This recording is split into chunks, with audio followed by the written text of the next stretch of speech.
everybody, we have some sad news. Our puppy Corky died yesterday. We had taken him in. His face was swollen. We thought, because he was on the porch this past weekend, and there was a stray cat out there that had batted at him, and his face had swelled up right after that. And we thought that it was because of that. So I made a vet appointment on Monday. Today's Wednesday. And Paul took him in that night, and she said that's not what it was from, that he had an abscess on his one tooth, which his teeth were bad. So she said what she wanted to do is she didn't think the antibiotics would be enough. She wanted to put him under and pull the teeth, that one and then any other teeth that were bad, which we agreed to. And then she just talked about, like, us softening his food and stuff, and so he spent the night at the vet that night. He did really great. She said he ate really well that night. They gave him some canned food, and then, because he couldn't have anything after midnight, Paul called to check on him yesterday in the morning, and then in, like, around noontime, and he was doing great. So she had a cancellation procedure and was going to do it in the early afternoon, and as soon as she put him under, he crashed. She called me because Paul was at work and couldn't really answer the phone, and I knew when she started talking that something had happened. He was, at the time that she called me, he was still alive. His heart was beating very slowly. And even though Paul had signed a DNR because he didn't want him to suffer in any way, she was still trying to, because he was under. So it's not like he was suffering. She was trying to, bring him back. She tried for 15 minutes and couldn't. So, he's a member of our family, I've had Corky longer than I've known Paul. I got Corky in 2002. He was just a puppy. He was born October 1st of 2002. And he was just such an amazing dog right from the start. He was an amazing dog. He kept me company when I was single and I was alone. He would sit on my lap just for hours. And, he lived up to my parents' house for a little while with me when I was buying a house. And by the time Paul met him, he was 2. And he took to Paul right away. When we moved in here, he did great. He's been a really great dog. He's been great around both kids. When Nate was little, I may have told this story before, but it's my absolute favorite story to tell. Nate was sitting here on the floor, and I had gone into the kitchen to do something. And I came back out, and Nate had his ear, just squeezing it, just squeezing it hard. You know how babies do, they get a hold of something and they don't let go. And Corky was just sitting there and looking up at me, waiting for me to do something. And he was just so good around the kids. And then when we brought Keegan home, he always laid in front of Keegan, or if I had Keegan with me, he'd lay in front of me. He was just a really good dog. We're going to have him cremated. We are going to spread his ashes here in the backyard and then up to my mom's house. He loved it up to my mom's house where he could just run free and, be open up there, whereas he was more constrained here. Nate took it pretty well. We had gone up to the school and got him a little bit early yesterday to go to the vet.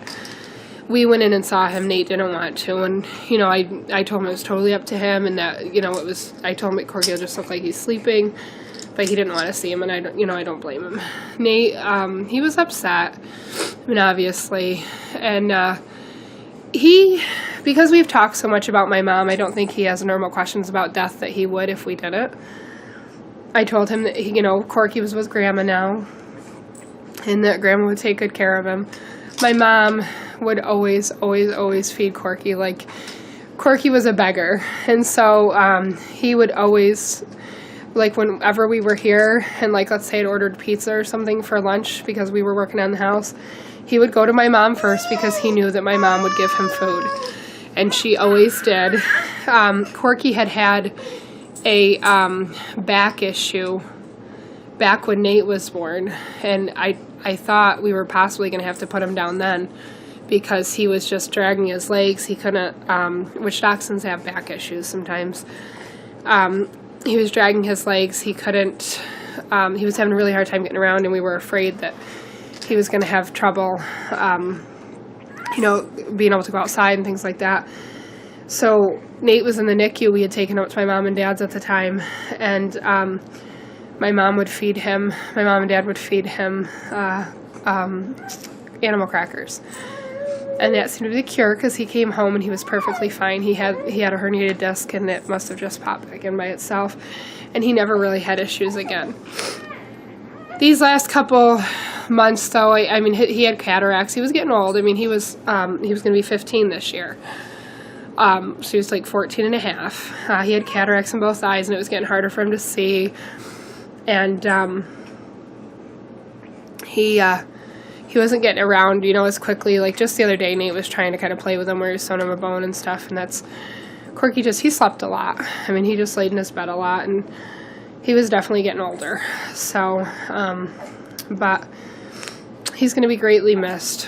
It's very, very different today. I mean, Paul said even, Paul comes down, the first thing he does is let Corky out, and Nate said this morning, because he dropped Cheerios on the floor, and anytime we dropped any food on the floor, Corky would get it. There was no issue. And Nate dropped Cheerios on the floor, and he said, and these last couple months, like, Corky would be in bed a lot, so Nate would take whatever fell on the floor and just put it in his dish for him to have later, and Nate dropped the Cheerios on the floor, and he said, I guess there's no point in putting them in Corky's dish. It's very sad, and I know Nate's sad. And earlier this week, I had a picture of Corky at my work, and when Nate was helping me to hang up the other pictures, he took that picture and he wanted it in his room. And then last night we were going to bed, I noticed it was out in the hallway, like face down. And I asked Nate about it this morning, and he said he just didn't want it anymore. And I just think that Nate's hurting right now. And I told him, I said, you know, it was okay. You know, we were always going to have the pictures of Corky around, and, you know, it's okay to be sad, and it's just hard. It's hard on him. But he's in a better place now, and he doesn't hurt anymore. And, you know, what she told us is that she thought that the infection had spread to his heart. She didn't think it had when she initially examined him. She thought it had spread to his heart, though, and then, which his heart was working really hard, and then when she put him on anesthesia, and it didn't have to anymore, it just kind of gave out. So, I'm grateful that he went. I wish we had been there. I don't like the fact that we weren't with him the night before and that day. But I'm kind of grateful that we didn't just find him dead here, because I think that would have been hard on all of us. I think that, you know, things happen the way they do for a reason, and he's, you know, in a better place. He's with my mom, and that gives me such comfort, because I know that if anybody's going to take good care of him, it's going to be her. So, yeah. It was a sad night. We just got some pizza and watched some TV, and kind of just, you know, stayed here. And I told Nate I have some video of Corky when he was younger, when we were doing our back porch, where he would jump off the porch, which is like probably 3 or 4 feet in the air, and just run out and get the ball. I have some video of that. I told him I would get that video and we would kind of watch it, and, you know, we just talked about Corky, and you know, it's just hard. It's hard. I mean, your pets are like your family, you know. It's like he's a member of our family. I don't know what's gonna happen. I mean, we're not gonna, you know, get another dog or anything right away. Maybe, I told Nate, maybe in the fall or something, you know, we have to grieve over Corky, and you know, move on from this, and then go from there. It's very hard, though, because like I said, I've known Corky longer than I've known Paul, and Corky was with me through a lot of stuff. And he's just was such a great dog. I mean, like, we could leave the gate open and he would stop at the gate, or if he went out of the gate, he would go around to our backyard. I mean, he was just such a good dog. He was such a good dog. And he was always friendly to everybody. He was just so amazing with the kids. When I was pregnant with Nate, I was worried about how it would be. I mean, not because he'd ever been anyway, but, I've heard stories about, like, dogs and feeling, like, neglected or, because there's this whole other person that they're, getting time taken away from. And he was amazing with it. He never had an issue with Nate. I mean, from the day that we brought Nate home, he was wonderful. And from Keegan the same way. I mean, I noticed that with Keegan, he would always sit in front of him, always. He would just lay, like, if Keegan was in the swing, he'd lay down in front of the swing. If I had Keegan on my lap, he'd lay down at my feet. I mean, he was just a really great dog. And he obviously cared for the kids quite a bit. So it is sad. It's very sad. So what happens is he's going to be at the vet's until Friday, and then they take him, the place that cremates him takes him. I wasn't sure. I was a little nervous. I didn't know what we would do because Paul wanted to bury him at my mom's, but Paul just can't be. First of all, I mean, I don't know if the ground's that frozen because it's really not been that super cold. He probably could have done it, but, like, physically I didn't want him to do it because he's been having chest pains. And I remember my friend saying way back, like 10 years ago when her cat died, to get it cremated was hundreds and hundreds of dollars. And what she ended up doing is having it cremated, like, with other animals, and she got a piece of the ashes, and that was cheaper. So I was really nervous about how that was all going to go, but our vet was wonderful, and the company that she uses, it was like, I think she said $150. And they'll cremate just him. We'll get his ashes back. We'll get a certificate that certifies those are his ashes. And they come, she said, like a little velvet pouch or whatever that's in a little wooden box that's carved. And she's going to take paw prints. She was going to do that after we left yesterday for the kids to have. I didn't ask her... And Paul will probably call, but I'm sure that she'll give us his collar and stuff back. And what I'd like to do is I would like to make up, like, a shadow box with his collar and, like, his tag. And I was just thinking he needs a new tag because the tag that we have is, like, it's all, because he was so low to the ground, it got all bent up on the edges and wore. And, but I'm going to make a shadow box with all that stuff with his picture. I have a couple wonderful pictures of him. He was such a photogenic dog.